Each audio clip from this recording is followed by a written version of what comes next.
3 and a 2 and a... Greetings, greetings, greetings, greetings, fellow YouTubers. Irv Lindsay here. Irv Lindsay here. Irv Lindsay here.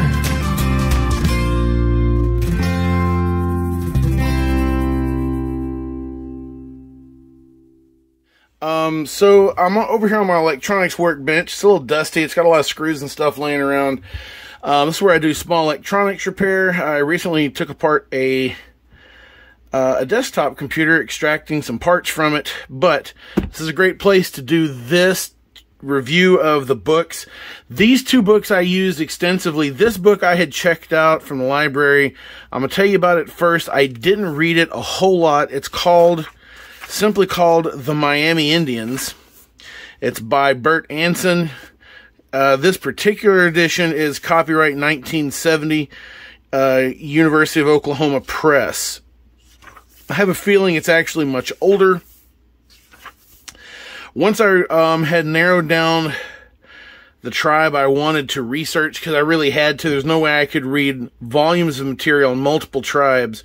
So I really concentrated more on the Shawnee, but this has a lot of information in it about the Miami. Because I didn't go this direction, I didn't read a lot of it.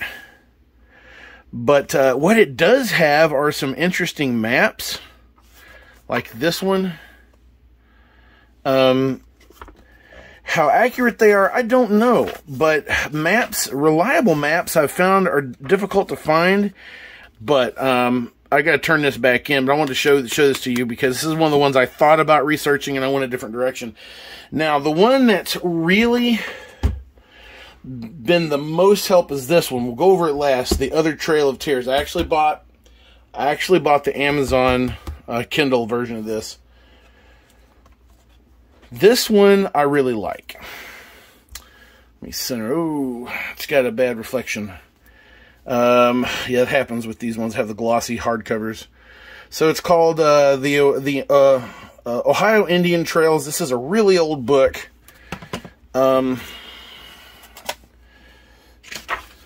It's got this map right here. Again, I'll have to tilt it for you to see it without a glare. This is in no way detailed. This is basically a hand-drawn representation of the approximate location of a lot of these Indian trails. This was originally done by Frank Wilcox. I believe he was a surveyor. It's done by the Kent State University Press.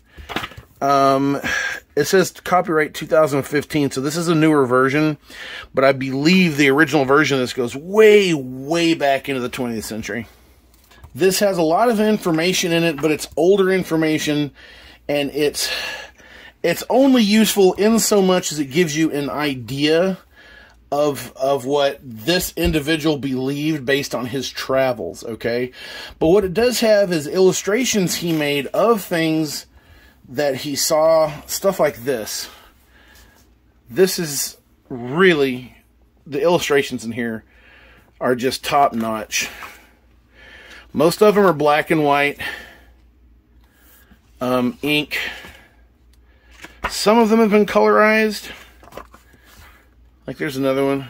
Again, I have to angle this for you to be able to see it with no glare. Or maybe I'll lift it that way.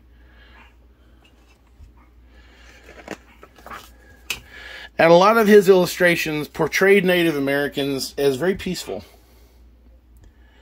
There's no war parties here. This is just... Oh, there's a frontiersman. That's definitely a European or an American. It's really hard from his descriptions for someone like me that's not from this area to figure out where these trails are in relation to modern day stuff, because this book was originally written, I believe, if I had to guess, I'd say in the 1930s, long before the modern era of the modern American road system. Now, this is the book, and I'll reference this in my videos, The Other Trail of Tears, The Removal of the Ohio Indians by Mary Stockwell. This is a newer book. This book This book actually chronicles all the major tribes in Ohio that were removed in the 1830s. And it tells you about each one of them. Now, I concentrate on Chapter 8, the Shawnee exile. And you can see it's, you know, it's a lot of reading for someone like me with limited time. But this is loaded with information. Let's turn to 213.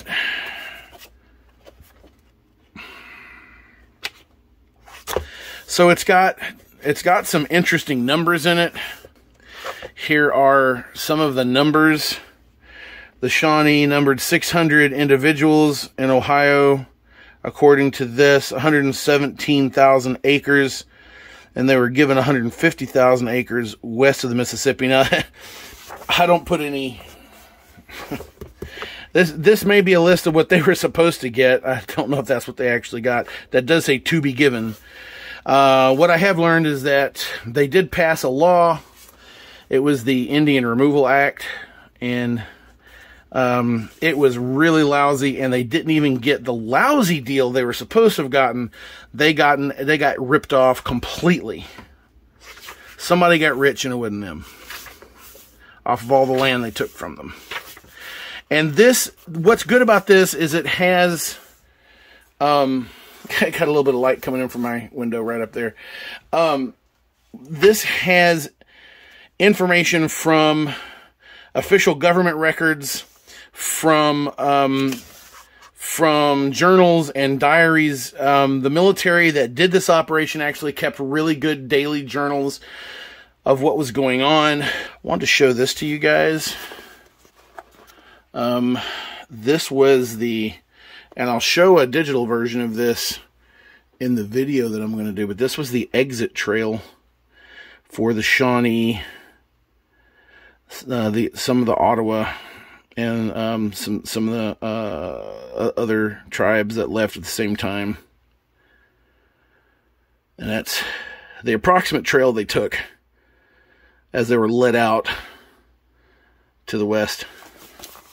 This is the type of stuff that's in this book. It's absolutely fantastic. And it's not just those, it's several tribes. Like, we'll go back to the beginning. That's how I'll finish the video. You know, it does give a general history of what happened, kind of a prologue of the Trail of Tears. There's a list of all the maps, the boundaries, and it talks about the Seneca, the Shawnee, the Ottawa, and the Wyandot. So, it's a great book. I highly recommend it. The Other Trail of Tears, The Removal of the Ohio Indians by Mary Stockwell. So, if you like this video, I've made a playlist. It should be popping up right there.